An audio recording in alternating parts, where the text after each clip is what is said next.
just above freezing right now, but as you can see, we got a lot of snow. So let's get down to the bass cave and put together an update. Alright, quick update on the trees I have down here. This is the Rhode Island red maple. And as you can see, it's definitely popping out. I almost wish now I would have cut it back a lot harder and further. It sprouted up, and as you can see, there's growth. I had it about this height and it's jumped way on up. So it's this huge thing right at the moment. And this little guy, of course, he never really moves. It's just stays there. Always looks that way. Then we'll zoom over here. And I kind of wanted to throw this out for those of you that are watching the channel for the bonsai. You know, right now everything's starting to pop out that I've had down here, and it's warmed up. And I've set them outside a day here and there, but as you can tell, today's not a day to really be outside for a lot of these smaller ones. So this one has about the most growth out of any of them I've actually, collected out of the wild. But I collected it before I did these others. This one here, and also if you know what any of these are, the actual species of the tree, please comment that also. This little guy's just now starting to show. I don't know if you guys can make out that one bud popping out from the bottom, which it probably won't be any use to me once it pops out. It's way too low, but it is a sign that this thing's still alive.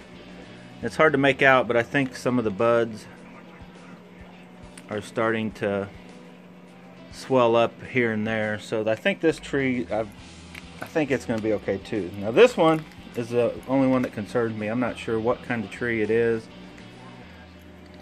but I don't know, I'll give it another week. I'm hoping I left enough on it and enough roots to keep it alive. Let's zoom over this way. Of course, this one, it's like sprouted back up crazy. I almost call it a weed more so than a tree. I need to hurry up and get in there and probably cut it back again. This one I also collected around the same time of those others, and I think it's still kind of early, but it's not showing any sign of anything right now. But it should be fine. I had a lot of roots with this one. Or roots, I mean. I say roots and roots. I say it very weird, but you get the idea. And this guy, he still looks like that. My horrible wiring job, which once I get good and established, I'll probably rewire those too. Junipers. Then this guy, this is like my favorite so far. I don't know if you guys can make that out or not. Sorry about the TV, and I got the fish tank in the pic also, but I call this the beaver. This tree, and I hope you can make that out what I'm talking about, it's shaped like a beaver, and I think it was actually originally probably killed off, chopped down by a beaver. The way it looks like, a beaver had come in there and chewed it down, and it looks like a branch or two had still been there, so it's alive.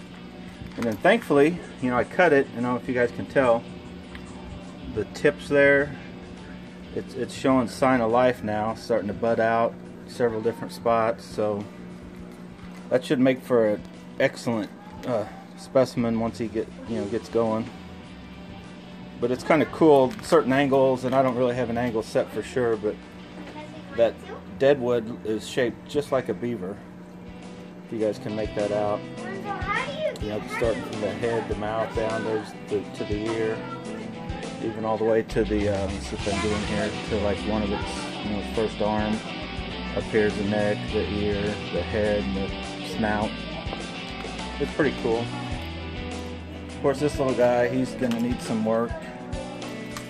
Then this guy, I actually had him outside in the wind. Something blew in and chunked off the whole section there. I'm gonna redo him. Plus, he's kind of popped up out of the soil, so he needs some work. That'll probably be the next one I do. A couple of these little